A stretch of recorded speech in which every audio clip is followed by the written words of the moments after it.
టాలీవుడ్ సినీ ప్రేమికులకు నమస్కారం.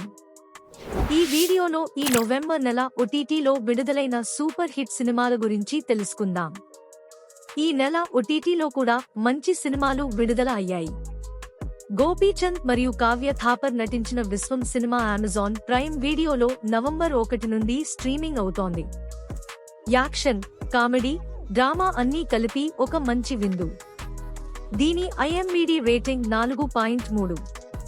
అదేలాగే ఈటీవీ విన్లో రామ్ కార్తీక్ మరియు హెబ్బా పటేల్ నటించిన తెలిసిన వాళ్ళు నవంబర్ 7 నుండి ప్రసారం అవుతోంది. దీని IMDb రేటింగ్ 6.8. ఇక సుహాస్ మరియు సంగీత్ నటించిన జనక అయితే గనక అనే రొమాంటిక్ కామెడీ సినిమా ఆహా వీడియోలో నవంబర్ 8 నుండి స్ట్రీమింగ్ అవుతోంది. దీని IMDb రేటింగ్ 9.1.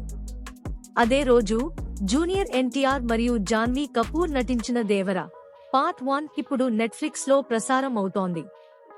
దీని IMDb రేటింగ్ 6.1. సుధీర్ బాబు నటించిన మా నాన్న సూపర్ హీరో నవంబర్ 13 నుండి అమెజాన్ ప్రైమ్ వీడియో మరియు నవంబర్ 15 నుండి జీ5 లో స్ట్రీమింగ్ అవుతోంది. దీని IMDb రేటింగ్ 6.8. ఈటీవీ విన్లో 9 IMDb రేటింగ్ ఉన్న ఉషా పరిణయం మరియు ఆహా వీడియోలో 8.8 IMDb రేటింగ్ ఉన్న రేవు నవంబర్ 14న స్ట్రీమింగ్ చేయడం ప్రారంభించారు. ఈ నెల మీకు నచ్చిన సినిమా ఏది? కామెంట్స్ లో తెలియజేయండి.